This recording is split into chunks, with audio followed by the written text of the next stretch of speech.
வணக்கம். நான் உங்களுடைய ஆத்ம நண்பன். நாளும் கோளும் நன்னிலை பொருந்திய இந்த நன்னாளில் எல்லோருடைய வாழ்க்கையிலும் நிம்மதி, திருப்தி, சந்தோஷத்துடன் கூடிய செல்வ செழிப்பான வாழ்க்கை வாழ பரிபூரணத்துவமான வாழ்த்துக்கள்.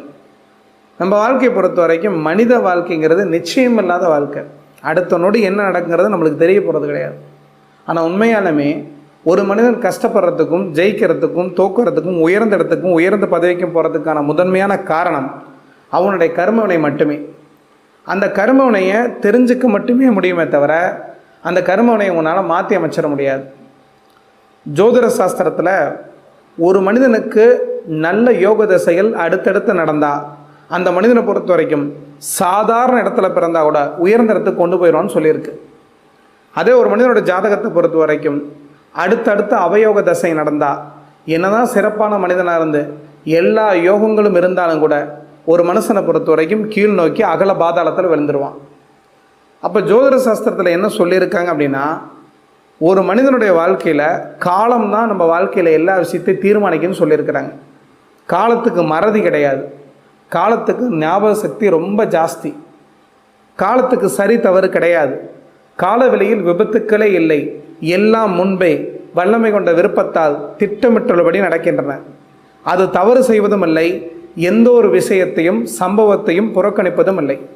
நம்ம வாழ்க்கையில் நடக்கக்கூடிய எந்த விஷயமா இருந்தாலும் சரி, அது எதேச்சியாக நடக்குதுன்னு நினைக்கிறீங்க, உங்களோட முயற்சினா நடக்குதுன்னு நினைக்கிறீங்க, கண்டிப்பாக கிடையாது. உங்களுக்கு நல்ல திசை, யோகமான திசை நடந்தால் மட்டும்தான் உயர்ந்த பதவி, அந்தஸ்து, பட்டம், புகழ் இதெல்லாம் கிடைக்கும். உங்களுக்கு அவயோகமான திசை நடந்துச்சு அப்படின்னா எவ்வளோ பெரிய நீங்கள் முயற்சி எடுத்தீங்கன்னா சரி, உச்சாணி கும்பிலிருந்து படிப்படியாக முன்னேற்றத்துக்கு போனால் சரி, அகல பாத்தாளத்தில் போய் கிடப்பீங்க. அப்போ வாழ்க்கைங்கிறது என்னன்னு கேட்டுட்டிங்கன்னா, ஒரு மனிதனுடைய வாழ்க்கையில் தீர்மானிக்கப்பட்ட நிச்சயிக்கப்பட்ட சம்பவங்களை சுட்டி காட்டக்கூடிய விஷயம் தசை புக்தி. ஒரு மனிதனுடைய தசா புக்தி அந்தரம் சூட்சமம் தான் ஒரு மனிதனுடைய வாழ்க்கையில் எப்படிப்பட்ட விஷயங்களை இவங்க அனுபவிக்க போகிறாங்க, எந்த சம்பவங்கள் நடக்க போகுதுன்னு சுட்டி காட்டும்.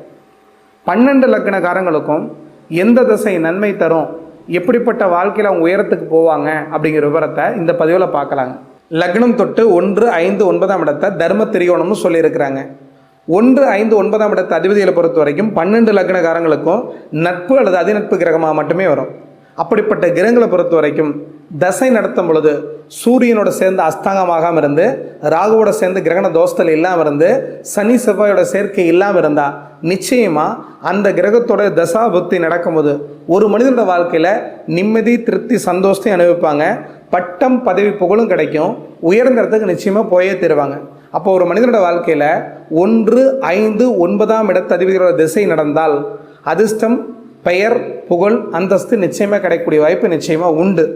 மேசம் முதல் மீனம் வரைக்கும் இருக்கக்கூடிய 12 லக்னக்காரங்களுக்கு மேசம், ரிஷபம், மிதுனம், கடகம், சிம்மம், கன்னி, துலாம், விருச்சிகம், தனுசு, மகரம், கும்பம், மீனம் இந்த லக்னத்தை பொறுத்த வரைக்கும் 12 லக்னக்காரங்களுக்கு எந்தெந்த திசை நடந்தால் அவங்க வாழ்க்கையில் மிகப்பெரிய யோகத்துக்கு போவாங்கன்னு பார்க்கலாங்க. இந்த 12 லக்னத்தை பொறுத்த வரைக்கும் இரு அணிகளாக பிரிச்சிருக்கிறாங்க. கிரகங்களையும் நவகிரகங்களையும் இரு அணிகளாக பிரிச்சிருக்காங்க. ஒரு அணி அருள் அணி, 2வது அணி பொருள் அணி. இந்த அருள் அணினா என்ன அப்படின்னா, மனிதனுடைய வாழ்க்கையில் இப்படித்தான் வாழணும்னு சில வரமுறைகளை வகுத்துக்கிட்டு வாழ்கிறவங்கள அருள் அணின்னு சொல்லுவாங்க. இந்த அருள் அணியில் குரு, சூரியன், சந்திரன், செவ்வாய், கேது 5 கிரகங்களை சேர்த்துருக்குறாங்க. இந்த பொருள் அணினா என்ன அப்படின்னா, எப்படி வேணால் வாழலாம், வாழ்க்கையை பொறுத்த வரைக்கும் ஏதோ ஒரு விதத்தில் அனுபவித்து வாழ்ந்து நிம்மதியான முறையில் எல்லா சுகத்தையும் அனுபவித்து சாகுன்னு நினைக்கிறவங்க இந்த பொருள் அணியை சேர்ந்தவங்களாக இருப்பாங்க. சுக்கிரன், புதன், சனி, ராகு இந்த 4 கிரகங்களை பொறுத்த வரைக்கும் உலகத்தில் இருக்கக்கூடிய இகபோக சுகத்தை அனுபவிக்க பிறந்த கிரகங்களாக சொல்லியிருக்கிறாங்க. நவகிரகங்களை பொருளணி அருளணியும் பிரித்த மாதிரி 12 லக்னத்தையும் பொருளணி அருளணி 2ஆக பிரிச்சிருக்கிறாங்க. சுக்கிரன், சனி, புதன் அதிபதிகளாக வரக்கூடிய ரிஷபம், துலாம், மிதுனம், கன்னி, மகரம், கும்பம் இந்த லக்னக்காரங்களை பொருள்னு சொல்லுவாங்க. இவங்க தன் வாழ்க்கையில் எப்படியாவது வாழ்க்கையில் ஜெயிக்கணும், உயர்ந்த புகழுக்கு போகணும், எல்லாத்தையும் சாதிக்கணும் அப்படின்னு நினைப்பாங்க. அதே மாதிரி அருளனின்னு சொல்லப்படக்கூடிய குரு, சூரியன், சந்திரன், செவ்வாய் அதிபதியில் வரக்கூடிய மீனம், தனுசு, மேசம், விருச்சிகம், கடகம், சிம்மம் இந்த லக்னக்காரங்களை பொறுத்த வரைக்கும் தான் வாழ்க்கையில் ஒரு கோடு போட்டுக்கிட்டு இப்படி தான் வாழணும், இப்படி தான் ஜெயிக்கணும், இந்த வழியில் இருக்கணும், நற்புகழ் பெயர் எடுக்கணும் அப்படின்னு நினைப்பாங்க. அப்போ பொறுத்த வரைக்கும் இந்த 12 லக்னக்காரங்களுக்கும் அவங்களுடைய நட்பு கிரகங்களுடைய தசை புக்தி வந்தால் மிகச்சிறப்பான பலனை நிச்சயமாக கொடுத்தே தரும். மேச லக்னத்துக்கு 1, 5, 9ஆம் இடத்து கிரகங்களாக இருக்கக்கூடிய செவ்வாய், சூரியன், குரு இந்த 3 கிரகங்களும் தங்களுக்குள்ள நட்பு கிரகமாக இருக்கிறனால இந்த லக்னத்திற்கு பாக்கியாதிபதியாக இருக்கக்கூடிய குரு திசை நடக்கும்போது மிக மேன்மையான பலனும், சூரியனோட திசை நடக்கும்பொழுது 80% நற்பலனும், செவ்வாய் திசை நடக்கும் பொழுது செவ்வாய் எந்த இடத்துல இருக்கிறாருன்னு பொறுத்து நல்ல பலனோ தீய பலனோ கலந்து கொடுப்பார். என்ன காரணம்னா செவ்வாய் அஷ்டமாதிபதியாக வர்றதுனால. ரிஷபலக்கணக்காரங்களை பொறுத்த வரைக்கும் 1ஆம் இடத்ததிபதி சுக்கிரன், 5ஆம் இடத்ததிபதி புதன், 9ஆம் இடத்ததிபதி சூரியன் இந்த 3 கிரகங்களும் நட்பு கிரகமாக இருக்கிறனால இந்த லக்னக்காரங்களை பொறுத்த வரைக்கும் 2, 5 கூடிய புதன் திசை நடக்கும் பொழுது மிக மேன்மையான பலனும், 2வது சனி திசை நடக்கும்போது மிக மேன்மையான பலனும், சுக்கிர திசை நடக்கும் பொழுது சுமாரான பலனும் கிடைக்குங்க. ஏன்னா சுக்கிரனை பொறுத்த வரைக்கும் 6ஆம் இடத்து அதிபதியாக வர்றதுனால மிதுன லக்னத்திற்கு 1, 5, 9ஆம் இடத்து கிரகங்களாக இருக்கக்கூடிய புதன், சுக்கிரன், சனி இந்த 3 கிரகங்களோட தசை நடக்கும்போது மிக மேன்மையான நல்ல பலனை எதிர்பார்க்கலாம். அது மட்டும் இல்லாமல் இந்த லக்னத்துக்கு ராகு எந்த இடத்துல இருந்தாலும் மிக நல்ல பலனை கொடுக்கக்கூடிய வாய்ப்பு இருக்கிறதுனால ராகு தசை நடந்தால் மிக சிறப்பான பலனை எதிர்பார்க்கலாம். சனியை பொறுத்த வரைக்கும் அஷ்டமாதிபதியாக வர்றதுனால ஒரு பகுதி நல்ல பலனும் ஒரு பகுதி தீய பலனும் கலந்து கொடுப்பார். சுக்கிரனை பொறுத்த வரைக்கும் 12ஆம் இடத்து அதிபதியாக இருக்கிறனால வெளிநாடு, வெளி மாநிலம், தூர தேசங்களுக்கு நகர்த்தி சென்று அதன் மூலியமாக நல்ல பலன் கொடுக்கக்கூடிய வாய்ப்பு சுக்கிர திசையில் உண்டு. கடக லக்னத்திற்கு 1, 5, 9 கூடிய கிரகங்களாக இருக்கக்கூடிய சந்திரன், செவ்வாய், குரு இந்த 3 கிரகங்களில் செவ்வாயை பொறுத்த வரைக்கும் 5 கூடிய 10 கூடிய கிரகமாக இருக்கிறனால செவ்வாய் திசை ராஜயோகத்தை கொடுக்கக்கூடிய வாய்ப்பு இருக்கிறனால செவ்வாய் திசை முழுமையும் நல்ல பலனை மட்டுமே கொடுப்பார். குரு திசையை பொறுத்த வரைக்கும் 80% நல்ல பலனை கொடுப்பார். சந்திர திசையை பொறுத்த வரைக்கும் அவங்களுக்கு சந்திரனுடைய இருப்பிடத்தை பொறுத்து வளர்பறையா தேய்பறையான்னு பார்த்து நல்ல பலனோ தீய பலனோ கலந்து கொடுப்பார். சிம்ம லக்னக்காரங்களுக்கு லக்னாதிபதியே சூரியன், 5ஆம் இடத்ததிபதி குரு, 9ஆம் இடத்ததிபதி செவ்வாய் இந்த சிம்ம லக்னக்காரங்களுக்கும் 4, 9 கூடிய செவ்வாய் திசை நடக்கும்போது மிக மேன்மையான பலன் கண்டிப்பாக நடக்கும். அதுக்கடுத்து குரு திசை நல்ல பலனை கொடுப்பார். அதுக்கடுத்து சூரிய திசை நல்ல பலனை கொடுப்பார்.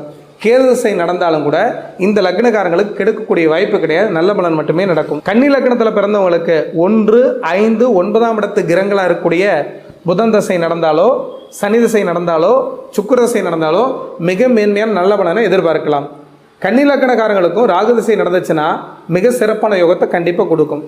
சுக்கிரனை பொறுத்த வரைக்கும் இந்த லக்னக்காரங்களுக்கு பாக்கியாதிபதியாகவும் ராஜயோகாதிபதியாகவும் வர்றதுனால இந்த லக்னத்தில் பிறந்த அத்தனை பேர்த்துக்குமே சுக்கிரனை பொறுத்த வரைக்கும் எந்த இடத்துல இருந்தாலும் தன்னுடைய திசை நடத்தும் போது நல்ல பலனையே கொடுப்பார்.